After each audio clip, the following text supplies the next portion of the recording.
مثلا مکھی مکڑی وغیرہ کی مثال بیان فرمائے۔ اب جو مومن ہیں وہ یقین کرتے ہیں وہ ان کے پروردگار کی طرف سے سچ ہے، اور جو کافر ہیں وہ کہتے ہیں کہ اس مثال سے اللہ کی مراد ہی کیا ہے۔ اس سے اللہ بہتوں کو گمراہ کرتا ہے اور بہتوں کو ہدایت بخشتا ہے، اور گمراہ بھی کرتا ہے تو نافرمانوں ہی کو، جو اللہ کے اقرار کو مضبوط کرنے کے بعد توڑ دیتے ہیں، اور جس چیز یعنی رشتہ قرابت کے جوڑے رکھنے کا اللہ نے حکم دیا ہے اس کو قطع کیے ڈالتے ہیں اور زمین میں خرابی کرتے ہیں۔ یہی لوگ نقصان اٹھانے والے ہیں۔ کافرو، تم اللہ سے کیوں کر منکر ہو سکتے ہو؟ جس حال میں کہ تم بے جان تھے تو اس نے تم کو جان بخشی، پھر وہی تم کو مارتا ہے، پھر وہی تم کو زندہ کرے گا، پھر تم اسی کی طرف لوٹائے جاؤ گے۔ وہی تو ہے جس نے سب چیزیں جو زمین میں ہیں تمہارے لیے پیدا کی، پھر آسمانوں کی طرف متوجہ ہوا تو ان کو ٹھیک ٹھیک 7 آسمان بنا دیا، اور وہ ہر چیز سے خبردار ہے۔ اور وہ وقت یاد کرنے کے قابل ہے جب تمہارے پروردگار نے فرشتوں سے فرمایا کہ میں زمین میں اپنا نائب بنانے والا ہوں۔ انہوں نے کہا، کیا تو اس میں ایسے شخص کو نائب بنانا چاہتا ہے جو خرابیاں کرے اور کچھ تو خون کرتا پھرے؟ اور ہم تیری تعریف کے ساتھ تسبیح و تقدیس کرتے رہتے ہیں۔ فرمایا، میں وہ باتیں جانتا ہوں جو تم نہیں جانتے۔ اور اس نے آدم کو سب چیزوں کے نام سکھائے، پھر ان کو فرشتوں کے سامنے کیا اور فرمایا کہ اگر سچے ہو تو مجھے ان کے نام بتاؤ۔ انہوں نے کہا، تو پاک ہے، جتنا علم تو نے ہمیں بخشا ہے اس کے سوا ہمیں کچھ معلوم نہیں، بے شک تو دانا ہے، حکمت والا ہے۔ تب اللہ نے آدم کو حکم دیا کہ آدم، تم ان کو ان چیزوں کے نام بتاؤ۔ سو جب انہوں نے ان کو ان کے نام بتائے تو فرشتوں سے فرمایا، کیا میں نے تم سے نہیں کہا تھا کہ میں آسمانوں اور زمین کی سب پوشیدہ باتیں جانتا ہوں، اور جو تم ظاہر کرتے ہو اور جو پوشیدہ کرتے ہو سب مجھ کو معلوم ہے۔ اور جب ہم نے فرشتوں کو حکم دیا کہ آدم کے آگے سجدہ کرو تو وہ سب سجدے میں گر پڑے مگر شیطان نے انکار کیا اور غرور میں آ کر کافر بن گیا۔ اور ہم نے کہا کہ اے آدم، تم اور تمہاری بیوی بہشت میں رہو اور جہاں سے چاہو بے روک ٹوک کھاؤ پیو، لیکن اس درخت کے پاس نہ جانا، نہیں تو ظالموں میں ہو جاؤ گے۔ پھر شیطان نے دونوں کو اس درخت کے بارے میں پھسلا دیا اور جس عیش و نشاط میں تھے اس سے ان کو نکلوا دیا۔ تب ہم نے حکم دیا کہ بہشت بری سے چلے جاؤ، تم ایک دوسرے کے دشمن ہو، اور تمہارے لیے زمین میں ایک وقت تک ٹھکانہ اور معاش مقرر کر دیا گیا ہے۔ پھر آدم نے اپنے پروردگار سے کچھ کلمات سیکھے اور معافی مانگی تو اس نے ان کا قصور معاف کر دیا۔ بے شک وہ معاف کرنے والا ہے، بڑا مہربان ہے۔ ہم نے فرمایا کہ تم سب یہاں سے اتر جاؤ، جب تمہارے پاس میری طرف سے ہدایت پہنچے تو اس کی پیروی کرنا، کہ جنہوں نے میری ہدایت کی پیروی کی ان کو نہ کچھ خوف ہوگا اور نہ وہ غمناک ہوں گے، اور جنہوں نے اس کو قبول نہ کیا اور ہماری آیتوں کو جھٹلایا وہ دوزخ میں جانے والے ہیں اور وہ ہمیشہ اس میں رہیں گے۔ اے آل یعقوب، میرے وہ احسان یاد کرو جو میں نے تم پر کیے تھے، اور اس اقرار کو پورا کرو جو تم نے مجھ سے کیا تھا۔ میں اس اقرار کو پورا کروں گا جو میں نے تم سے کیا تھا، اور مجھی سے ڈرتے رہو۔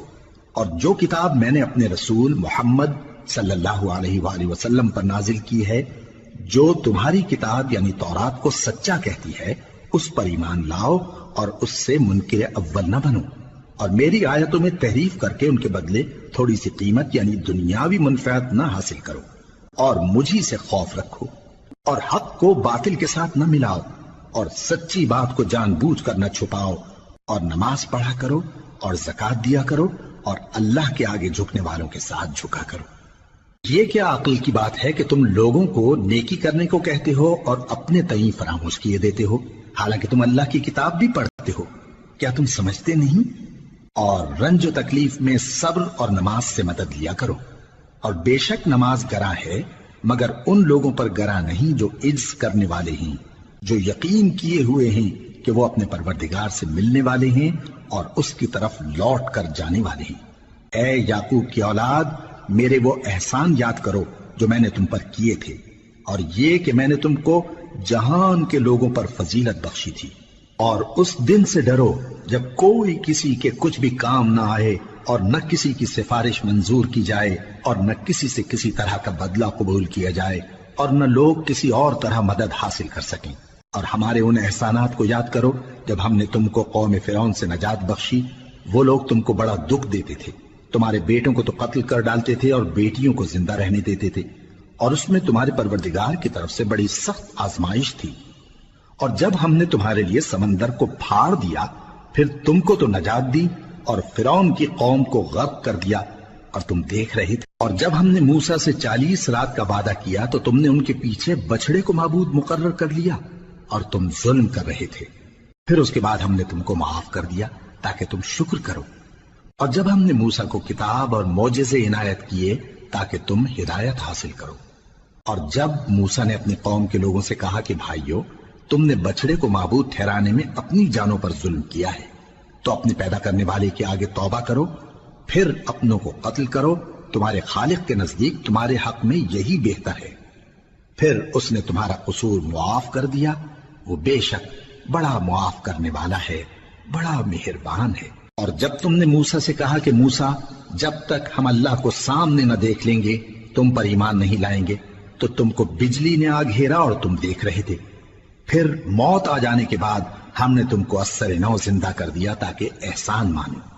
اور ہم نے بادل کا تم پر سایہ کیے رکھا اور تمہارے لیے من و سلوہ اتارتے رہے کہ جو پاکیزہ چیزیں ہم نے تم کو عطا فرمائی ہیں ان کو کھاؤ پیو، مگر تمہارے بزرگوں نے ان نعمتوں کی کچھ قدر نہ جانی، اور وہ ہمارا کچھ نہیں بگاڑتے تھے بلکہ اپنا ہی نقصان کرتے تھے۔ اور جب ہم نے ان سے کہا کہ اس گاؤں میں داخل ہو جاؤ اور اس میں جہاں سے چاہو خوب کھاؤ پیو، اور دیکھنا دروازے میں داخل ہونا سجدہ کرتے ہوئے اور حطوتن کہنا، ہم تمہارے گناہ معاف کر دیں گے اور نیکی کرنے والوں کو اور زیادہ دیں گے۔ تو جو ظالم تھے انہوں نے اس لفظ کو جس کا ان کو حکم دیا تھا بدل کر اس کی جگہ اور لفظ کہنا شروع کیا، پس ہم نے ان ظالموں پر آسمان سے عذاب نازل کیا کیونکہ نافرمانیاں کیے جاتے تھے۔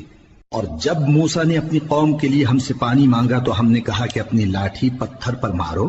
انہوں نے لاٹھی ماری تو اس میں سے 12 چشمے پھوٹ نکلے، اور تمام لوگوں نے اپنا اپنا گھاٹ معلوم کر کے پانی پی لیا۔ ہم نے حکم دیا کہ اللہ کی عطا فرمائی ہوئی روزی کھاؤ اور پیو، اور زمین میں فساد نہ کرتے پھرنا۔ اور جب تم نے کہا کہ موسیٰ، ہم سے ایک ہی کھانے پر صبر نہیں ہو سکتا، تو اپنے پروردگار سے دعا کیجئے کہ ترکاری اور ککڑی اور گیہوں اور مسور اور پیاز وغیرہ جو نباتات زمین سے اگتی ہیں ہمارے لیے پیدا کر دے۔ انہوں نے کہا کہ عمدہ چیزیں چھوڑ کر ان کے بدلے ناقص چیزیں کیوں چاہتے ہو؟ اگر یہی چیزیں مطلوب ہیں تو کسی شہر میں جا اترو، وہاں جو مانگتے ہو مل جائے گا۔ اور آخر کار ذلت و رسوائی اور محتاجی و بے نوائی ان سے چمٹا دی گئی، اور وہ اللہ کے غضب میں گرفتار ہو گئے۔ یہ اس لیے کہ وہ اللہ کی آیتوں سے انکار کرتے تھے اور اس کے نبیوں کو ناحق قتل کر دیتے تھے، یعنی اس لیے کہ نافرمانی کیے جاتے اور حد سے بڑھے جاتے تھے۔ جو لوگ مسلمان ہیں یا یہودی یا عیسائی یا ستارہ پرست، یعنی کوئی شخص کسی قوم و مذہب کا ہو، جو اللہ اور روز قیامت پر ایمان لائے گا اور عمل نیک کرے گا، تو ایسے لوگوں کو ان کے اعمال کا صلہ اللہ کے ہاں ملے گا، اور قیامت کے دن ان کو نہ کسی طرح کا خوف ہوگا اور نہ وہ غمناک ہوں گے۔ اور جب ہم نے تم سے عہد کر لیا اور کوہ طور کو تم پر اٹھا کھڑا کیا اور حکم دیا کہ جو کتاب ہم نے تم کو دی ہے اس کو زور سے پکڑے رہو، اور جو اس میں لکھا ہے اسے یاد رکھو تاکہ عذاب سے محفوظ رہو، پھر تم اس کے بعد عہد سے پھر گئے، سو اگر تم پر اللہ کا فضل اور اس کی مہربانی نہ ہوتی تو تم خسارے میں پڑ گئے ہوتے۔ اور تم ان لوگوں کو خوب جانتے ہو جو تم میں سے ہفتے کے دن مچھلی کا شکار کرنے میں حد سے تجاوز کر گئے تھے، تو ہم نے ان سے کہا کہ ذلیل و خوار بندر ہو جاؤ، اور اس قصے کو اس وقت کے لوگوں کے لیے اور جو ان کے بعد آنے والے تھے عبرت اور پرہیزگاروں کے لیے نصیحت بنا دیا۔ اور جب موسیٰ نے اپنی قوم کے لوگوں سے کہا کہ اللہ تم کو حکم دیتا ہے کہ ایک بیل ذبح کرو، وہ بولے کیا تم ہم سے ہنسی کرتے ہو؟ موسیٰ نے کہا کہ میں اللہ کی پناہ مانگتا ہوں کہ نادان بنوں۔ انہوں نے کہا کہ اپنے پروردگار سے التجا کیجئے کہ وہ ہمیں یہ بتائے کہ وہ بیل کس طرح کا ہو۔ موسیٰ نے کہا پروردگار فرماتا ہے کہ وہ بیل نہ تو بوڑھا ہو اور نہ بچڑا بلکہ ان کے درمیان یعنی جوان ہو، سو جیسا تم کو حکم دیا گیا ہے ویسا کرو۔ انہوں نے کہا اپنے پروردگار سے درخواست کیجئے کہ ہم کو یہ بھی بتا دے کہ اس کا رنگ کیسا ہو۔ موسیٰ نے کہا پروردگار فرماتا ہے کہ اس کا رنگ گہرا زرد ہو کہ دیکھنے والوں کے دل کو خوش کر دیتا ہو۔ انہوں نے کہا